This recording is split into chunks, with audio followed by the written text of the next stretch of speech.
This week in wrestling history, 45 years ago this week, on June 1st, 1976, as he prepared for his fight in Japan with Antonio Inoki, the big wrestler versus boxer match, Muhammad Ali stopped by the WWE, then WWF, Championship Wrestling taping in Philadelphia, which would air on TV days later.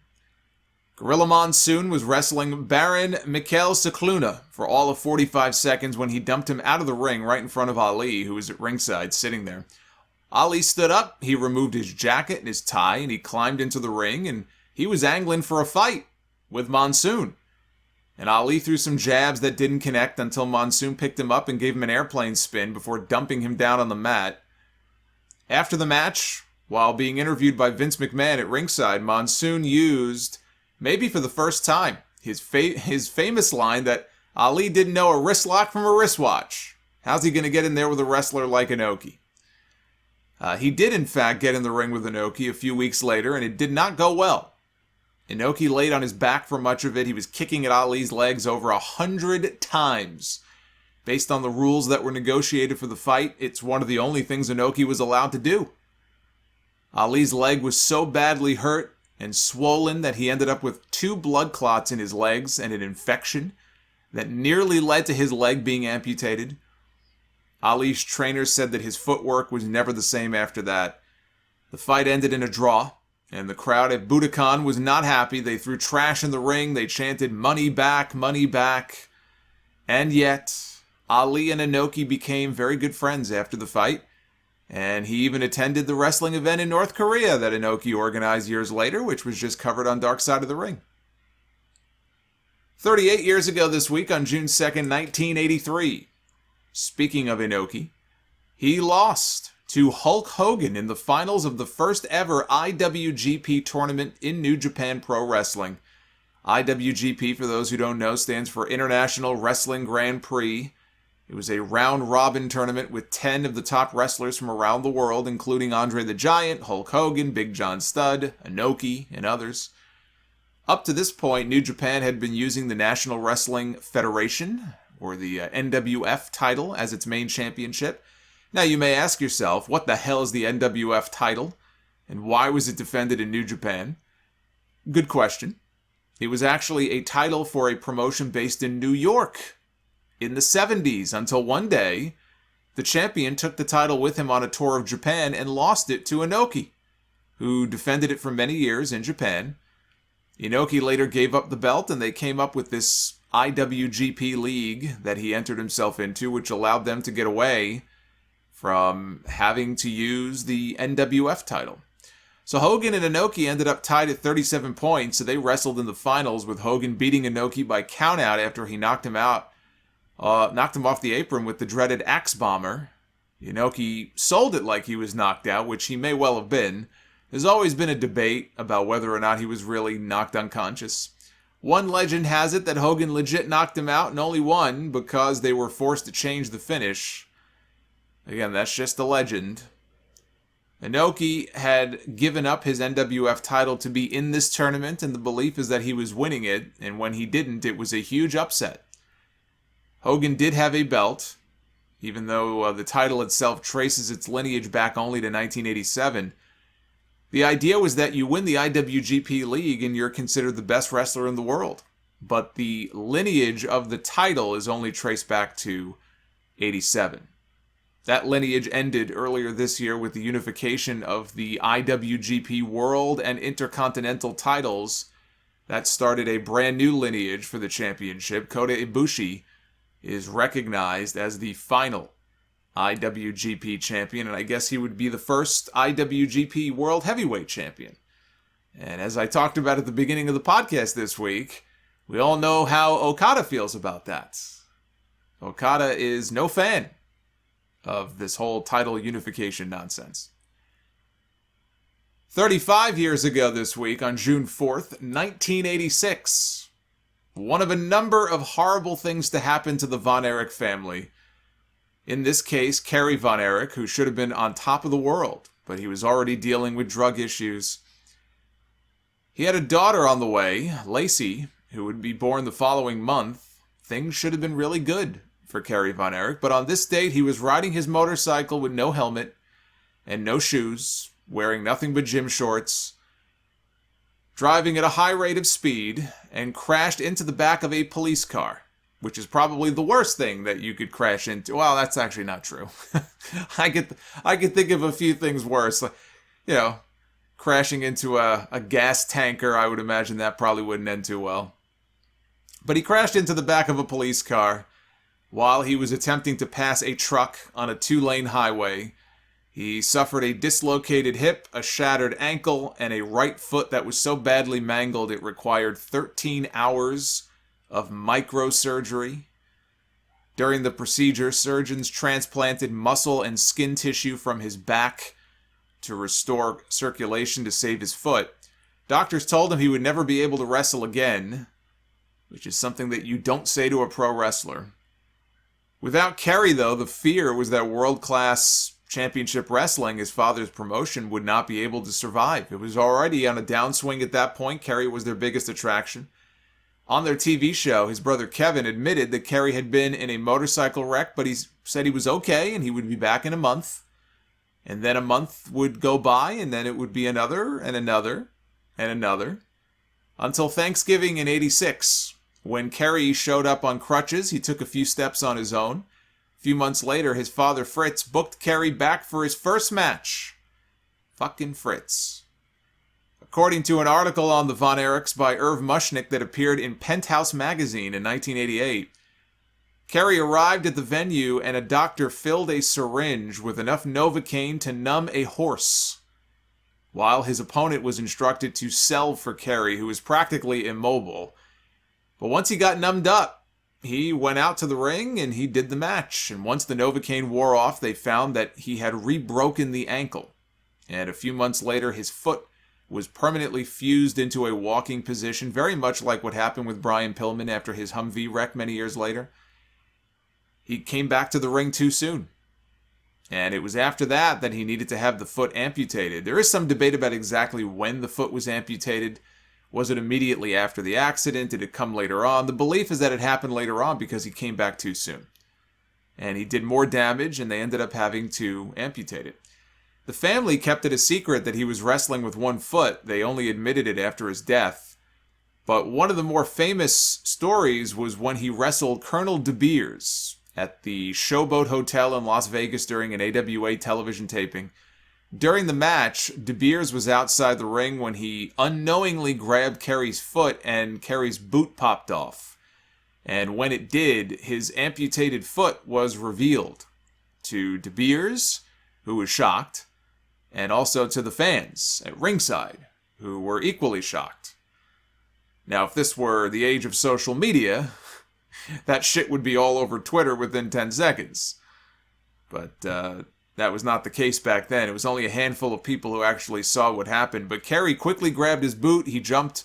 He stuck his leg under the ring apron to put his boot back on. At that point, word did spread about what had happened, at least among the wrestlers. Kerry denied it. The AWA denied it. But to the wrestlers, now it all made sense. Why Kerry would come to the buildings with his boots already on. He would shower with his boots on. There was another story about some of the wrestlers being in a pool with him, and, he went into the pool with his boot on, and when he got out, there was a ton of water that came out of his boot. Again, like Pillman, he was never the same worker again after the injury, and his drug problems only grew worse. 34 years ago this week, on June 2nd, 1987, at the Superstars taping in Buffalo, New York, the Honky Tonk Man defeated Ricky the Dragon Steamboat to win the Intercontinental Championship, kicking off the longest IC title run of all time at 454 days.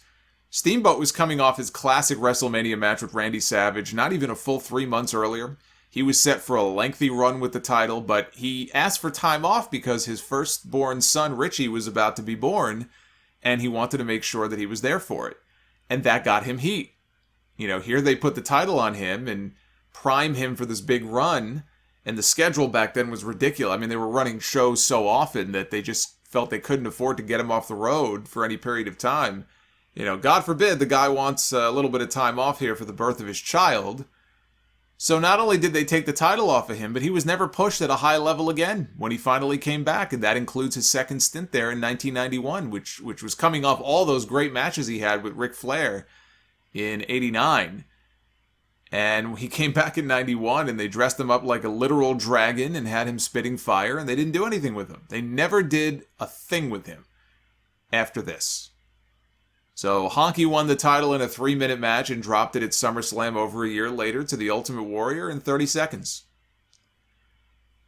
28 years ago this week on June 6, 1993, at a WWE house show in Albany, New York, Shawn Michaels regained the Intercontinental title from Marty Jannetty with an assist from his new bodyguard, making his very first appearance. Kevin Nash had just come over from WCW after asking for and receiving his release from Ole Anderson. He told Ole, I'm going to go back to bar bouncing. Didn't give him any indication that he was actually leaving to go work for some other wrestling company, so they gave him his release.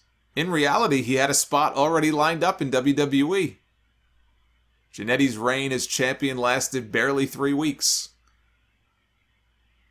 23 years ago this week on May 31st, 1998, WWE presented its Over the Edge In Your House pay-per-view, their first pay-per-view to carry a TV-14 rating.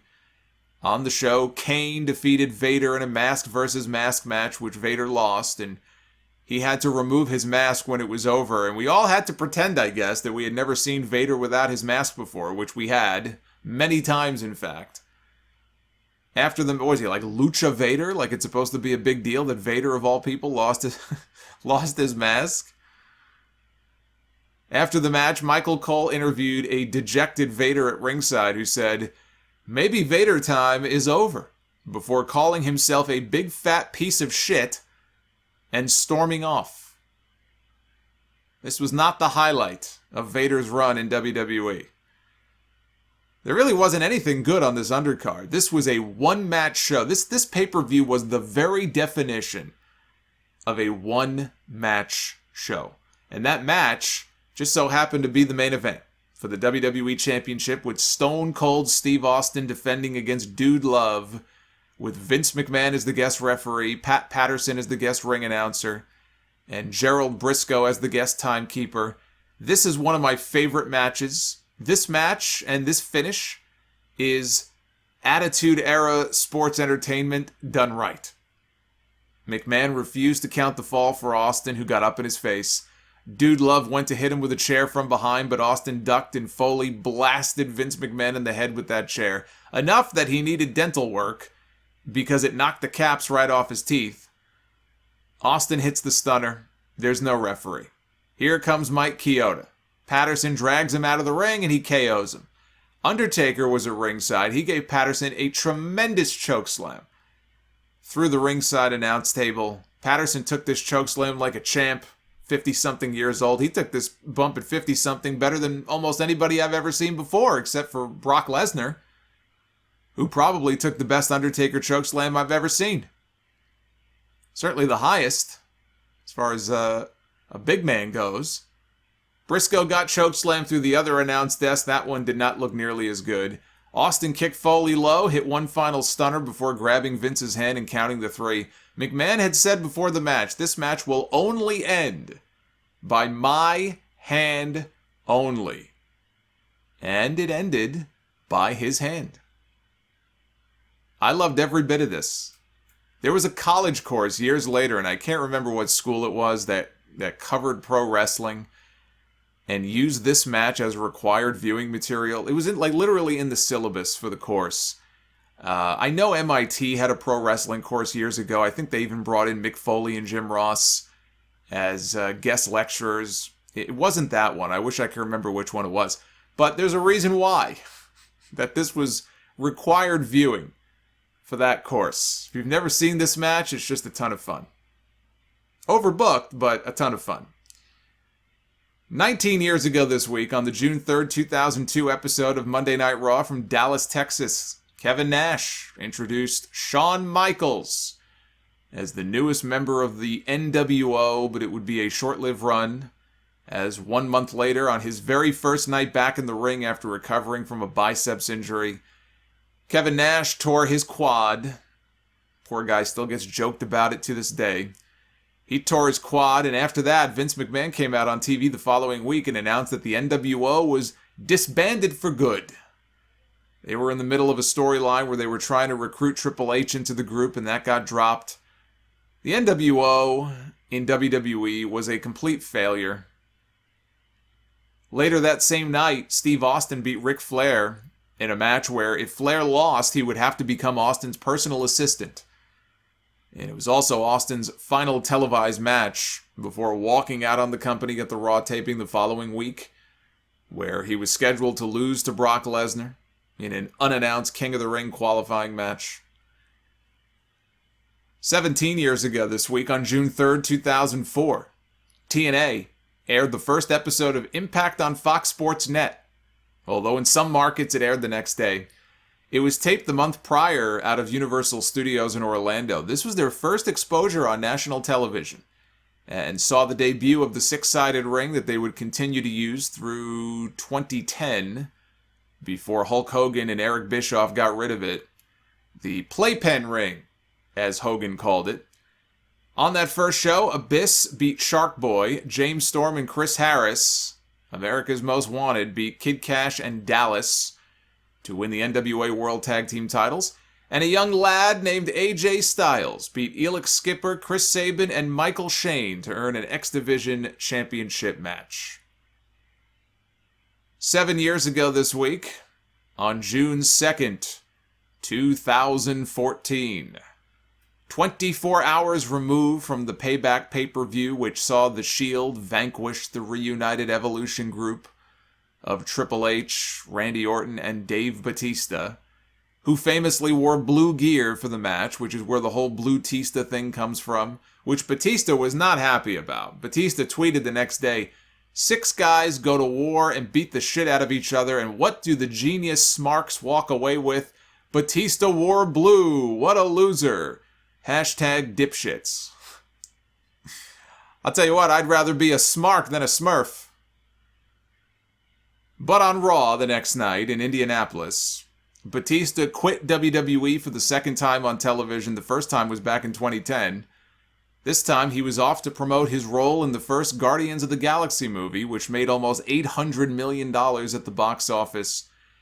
A couple of years later, Batista appeared on Alex Greenfield's MLW podcast, The Writer's Room, and shared a funny story about Triple H and Stephanie's reaction to a pitch that he made to them at the time before he left. Here's what he said about his return in 2014. "I felt so unsatisfied with that return. It just broke my heart because I'd been thinking about it for years, going back. I missed it and I wanted to be there. So I was just starting to hit my stride, and I literally had to leave because I had to go start promoting Guardians.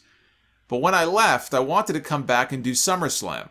I talked to Steph and Hunter about it, and I think that was around August. I wanted to come back around the release of the film.